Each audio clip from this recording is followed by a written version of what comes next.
Hello, this is Frank Wilczek. I'm going to discuss three things with you tonight. One is the beautiful question that my book, A Beautiful Question, addresses. So I'll discuss the question itself and the answer to it. Then I'll discuss briefly, but I think in a meaningful way, one scientific issue that arises out of the book, having to do with the nature of color perception and its connection with the concept of additional dimensions. And then finally, I'll have a very brief discussion of an artistic image I love that says something very profound to me, and I hope to you, about the nature of scientific inquiry and its relation to human endeavor in general. So, the book is A Beautiful Question, and I think it's a beautiful book. My publisher did a wonderful job producing it. And starting with the cover, it's got the idea that there's hidden structure in the world that's very beautiful, that you uncover by inquiring deep, looking a little deeper. So, what is the beautiful question? This is the beautiful question. Does the world embody beautiful ideas? This seems like a strange question because when we ask what the world embodies, that's science, and when we talk about what is beautiful, that's subjective. That's not objective, and there seems to be some conflict between the two. But I do think it's possible to address this question in a very meaningful way, because beauty, although it is subjective in many ways, and people disagree about many aspects of it, and have different judgment of what is beautiful, they also agree on a lot of things. And there's a historical record you can consult to see what people have found beautiful over the years. And you can see if those themes that emerge from the deep consideration of nature's deep design, whether those agree or find some correlate, some resonance with what people have found beautiful over history. So, what is beauty? That's what science addresses. I'm sorry, what is the world? That's what science addresses. And what is beauty? That's what art and philosophy address. If I was asked what are the two or deepest themes that emerge from our deep understanding of the world, I'd say that you can articulate without equations, in a way that people can understand, that a way that's broadly meaningful to everyone. I'd say that there are two. There are two themes that emerge with tremendous clarity and force from our deepest understanding of the world, especially as it's culminated over the course of the 20th century. These two themes are symmetry and exuberance. Now, I've written these with asterisks because those words, although they're common words in English, have a special meaning in science. We need to make them precise and flexible in order to get the most out of them in science, we've discovered. So the definition of symmetry that turns out to be useful and profound in understanding the world may sound very strange at first hearing, may sound almost mystical, but it has a very precise meaning, which I'll explain. The definition of symmetry that turns out to be useful in mathematics and physics and understanding the world is change without change. As I said, that may sound vague and mystical, but it actually means something quite precise. You can see what it is what the meaning is by example. If you think about a circle is a very symmetric object.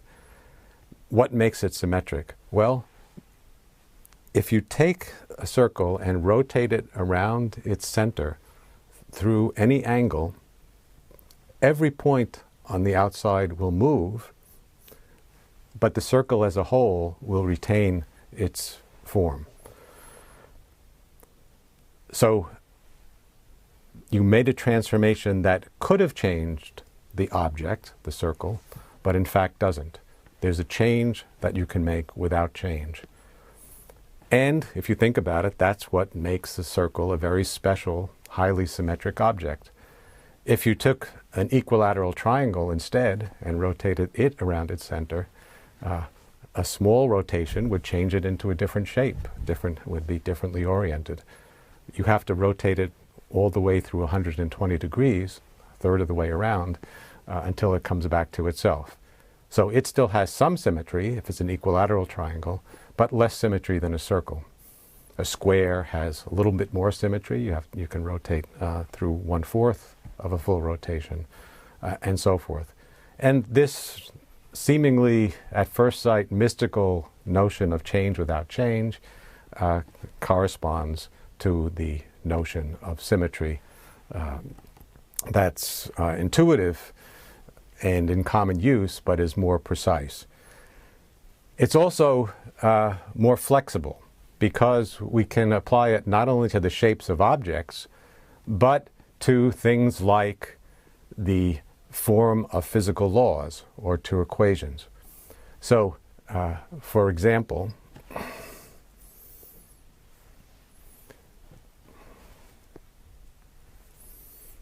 the fact that the laws of physics are always the same, that we can apply them at all times and in the same way, is a symmetry. It says you can restart your clocks at any time and without changing the nature of the laws, without changing the form of how things develop as time changes.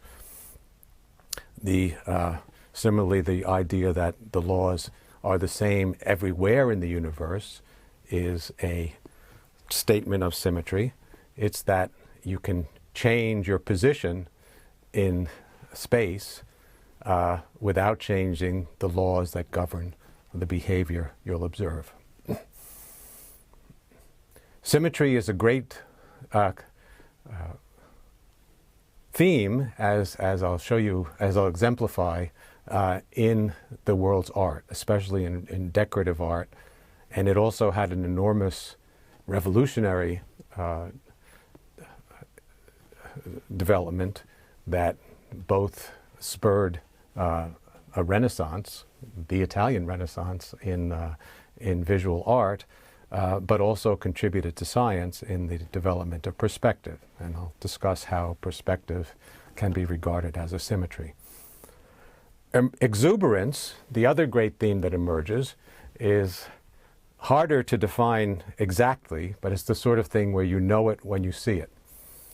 It's the idea that there are basic principles that govern the way everything behaves, that you can really understand it sort of starting from simple little things and building up to complex structures, and that the nature of the laws enable that and encourage it, and encourage complexity to emerge and richness of structure to emerge from simple underlying principles.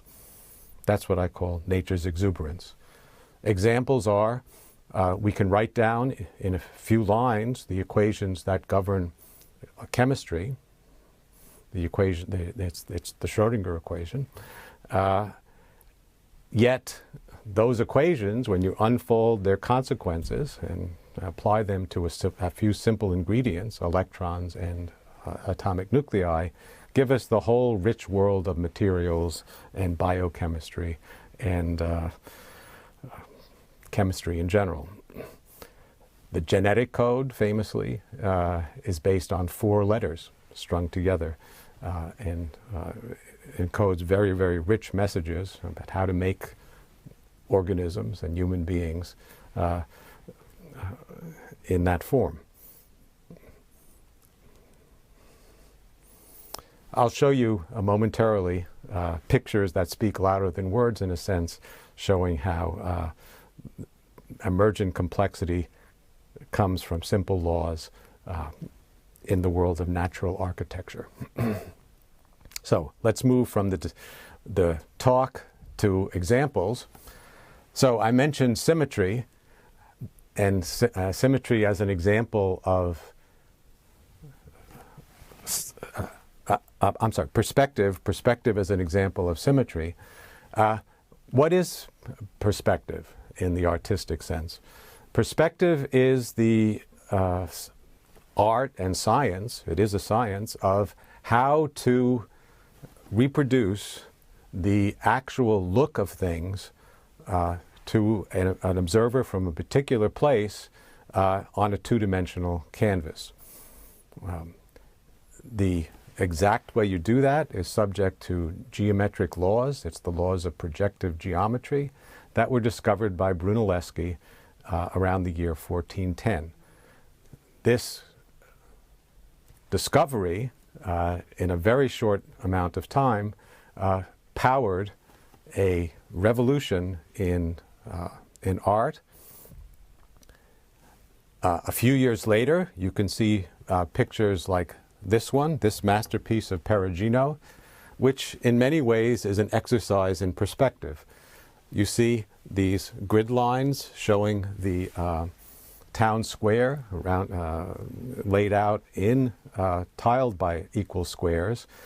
Really, that's a thinly disguised exercise in perspective, right out of the perspective textbook. The way the shape and size of those tiles change is exactly what you would see if you were standing in the right place and looking down at a town square. On the canvas, those squares don't look equal at all. The exact way in which they get smaller with distance and the parallel lines converge off at infinity at the horizon is given by the laws of perspective. And you can see the joy with which Perugino exulted in his new capacity to depict the way things actually look. Although this is meant to be a religious picture, these people are obviously enjoying themselves. Obviously, in the background, you see those figures just ecstatic that they're being drawn the right size. What does that have to do with symmetry? Well, the idea of perspective is that there are many, many ways you could view the same scene, many, many different viewpoints, vantage points from which you could view the same scene, and yet the scene itself, the object in the scene, isn't changed. So you want to understand what it is about the different ways of looking at things that doesn't change as the perspective changes. Perspective is the science of and the art of making subjectivity objective by showing exactly how changing your viewpoint changes the look of things without changing the way things actually are. Exuberance in art and the exuberant use of symmetry is beautifully exemplified in many, many cultures in decorative art, but perhaps nowhere more than in mosque interiors. And here's one from the Iranian city of Shiraz, which is particularly magnificent. You see just an efflorescence of extraordinary color and pattern and beauty. It's made out of many, many small elements that are things like circles, equilateral triangles, squares, the kind of things we talked about before that have significant symmetry, but put together in patterns to make it interesting. And the fact that you can put it together, the fact that the symmetry necessary to change, or the symmetry that a circle has over here around its center is different from the symmetry that a circle over here has around its center. You rotate around different places. That's called local symmetry, is something that's becoming extremely important in 20th century physics. In fact, the fact that our equations allow us to make transformations independently in different places in time, and yet without changing the consequences of the equation, the symmetry of those physical laws is what allowed us to guess them and is their most remarkable property. But it was anticipated as something that is beautiful, and that's something that the divinity really should be happy to have in his or her home, is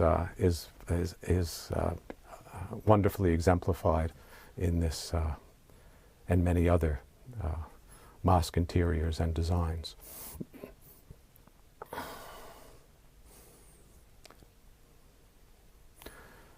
This is what I call natural architecture. This is a kind of symmetrical object. This is known as a Romanesque cauliflower, although it's not actually a cauliflower, it's actually a broccoli. Or maybe it's the other way around. I always forget this. I think maybe it's Romanesque broccoli, it's really a cauliflower. In any case, it's an extraordinary example of nature's exuberance and a kind of symmetry. The point is that you can magnify this image, okay, or home in on it, and the structure of it will look the same. Okay, if you blow it up, the middle ones go further out, but they all have a similar structure, and if you magnify these guys as you bring them out, the figure will remain unchanged.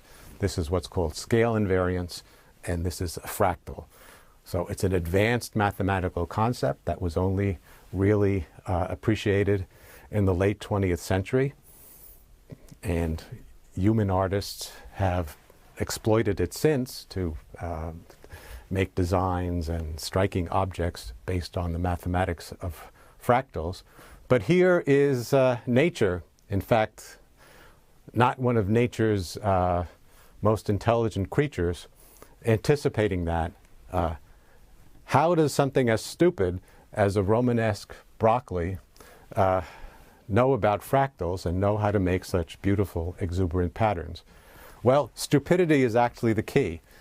The thing is, if you only know one trick, if you only know how to make one of these buds, and you keep growing that and pushing them out, you will automatically make a pattern like this with lots of repetitions, lots of things you can do to it that map it into itself, and that's how it's done. It's the rules for constructing this kind of natural architecture. The basic rules are very, very simple, but if you keep applying them over and over again, you can build up very rich, exuberant structures.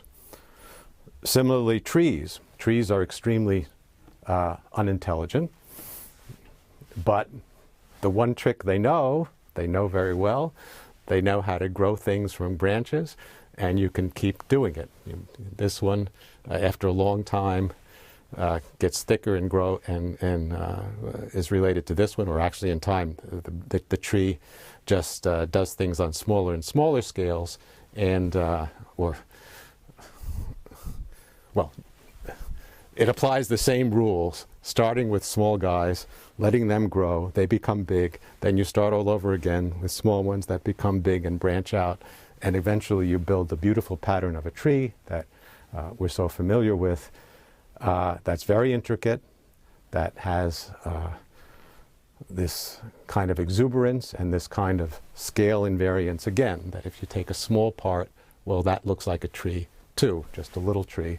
And so there's a change without change, that's scaling it up, that it exhibits. So these examples of natural architecture that I think everyone finds beautiful are an example both of nature's exuberance and of the underlying principles of symmetry. So the answer to the question, does the world embody beautiful ideas, is yes. It's ideas that people have found and do find beautiful. Not everything that people find beautiful is embodied in nature's deepest design, nor does nature's deepest design contain only beautiful things, but there is significant central parts of both. There are significant central parts of both that they have in common. So now I'd like to move on to the second part of this discussion, to talk about a particular scientific concept that I can discuss in a self-contained, brief way that's not too technical, and I hope you'll find it interesting. This is the concept of extra dimensions. People have found the concept of extra dimensions very evocative and powerful in literature, and the idea that you can escape from the world into other places is very appealing. And in science, it's also a very useful concept. In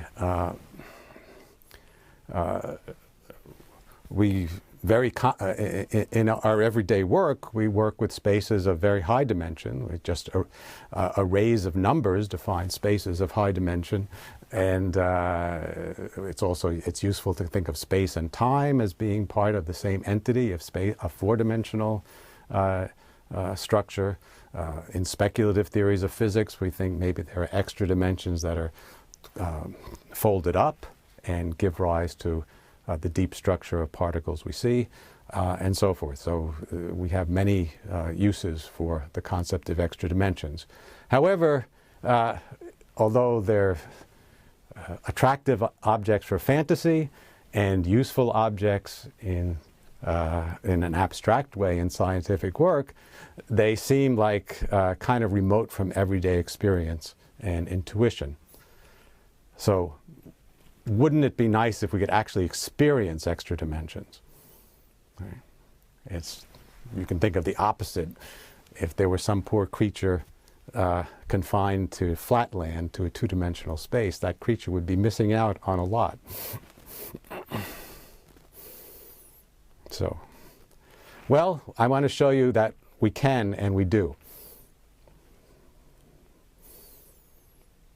So, this is a picture of James Clerk Maxwell, one of the great heroes of theoretical physics. As a young man, this is in the early, maybe 1830 or so.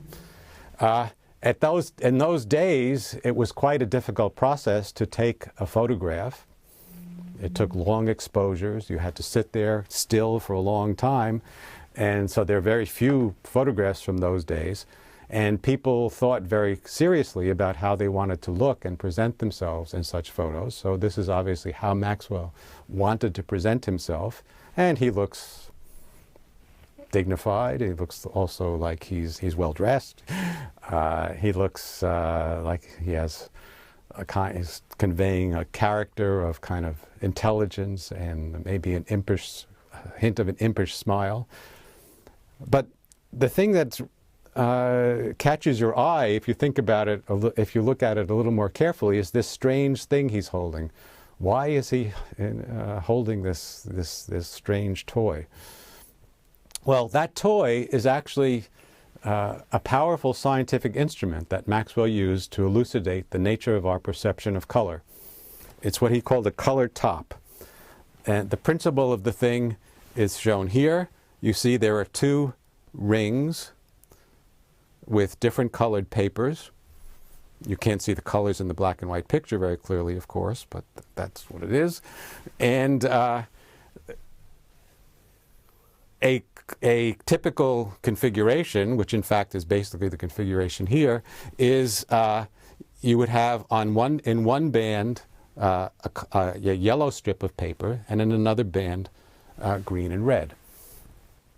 And then the name of the game was to spin the top really fast and see if the apparent colors that come from mixing these guys whether they look the same. And you could quantify this. You could see how big does this yellow band have to be if it's ever going to match these two, whether they can match at all, or what kind of mixture of the different colors match. So in this way, you could map out the distinction between the colors we see and the colors that are actually there. It turns out that different colors look the same. Going back to this picture, in fact, this would show a match. You can mix red and green in the right proportions, and they will look yellow, although physically, of course, they are very distinct. In this way, by doing very elaborate experiments over many years in which his wife assisted and he recruited others, physicists know that Maxwell did absolutely groundbreaking work on the theory of electricity and magnetism, but he spent at least as much time working on this theory of understanding the perception of color. From that emerged that you could match any color at all on the inside using a mixture of three colors on the outside. You pick three fixed colors on the outside and mix them in different proportions. You can match anything on the inside. This now is famous as the basis of color photography, color television, color printing, everything. You take three basic kinds of inks or color beams or sources on a computer display, mix them in different proportions, and you can get any perceived color. So although the color of the yellow of the rainbow is a physically distinct thing from green or red, other parts of the rainbow, when you mix the color beams, green and red, you get something that looks yellow. And the result of this can be captured in what's called a color cube, the concept of a color cube. You have a three-dimensional cube with the intensity of blue along this axis, the intensity of green along this axis, the intensity of red along this axis, and mixing them in different proportions, you get any perceived color at all. If you mix them all with maximum intensity, you get white, but you can get any perceived color somewhere in the interior of that cube. And each is represented once. Another way of saying this is that the space of perceived colors is a three-dimensional space.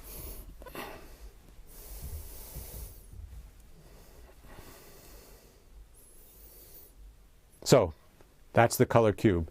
Now, and the space of colors is a three-dimensional space. Now think of what you're seeing, or better yet, think of what you'd have to tell a computer if you want to tell it what to show on the screen. Well, what you have to do is at every point on the screen, for every picture element, you have to pick out a point on the color cube. So you have two dimensions of the screen, and then sitting on top of it, another space which is three-dimensional. In other words, you're seeing, when you look at a computer screen, you are experiencing a five-dimensional space. And if you wanted to tell a computer what to output, if you want to program a computer so that it's showing the right thing on the screen, what you want, you have to tell it at every point X and Y, and at every time T, how much red, how much green, and how much blue to output. Those are 6 numbers.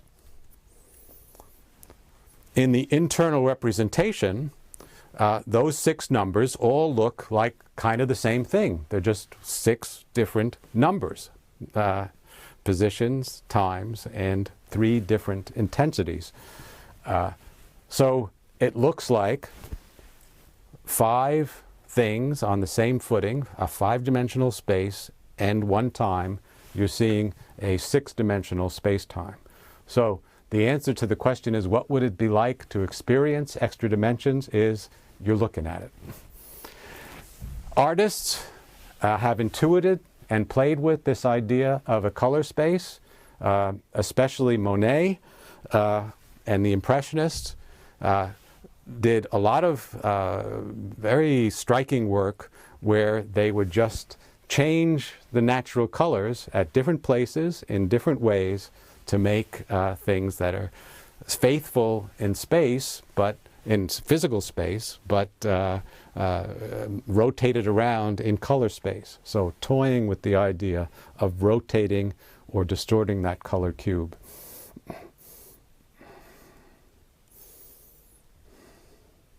And you can see, I mean, you can understand that it's still meant to represent the same figure, the same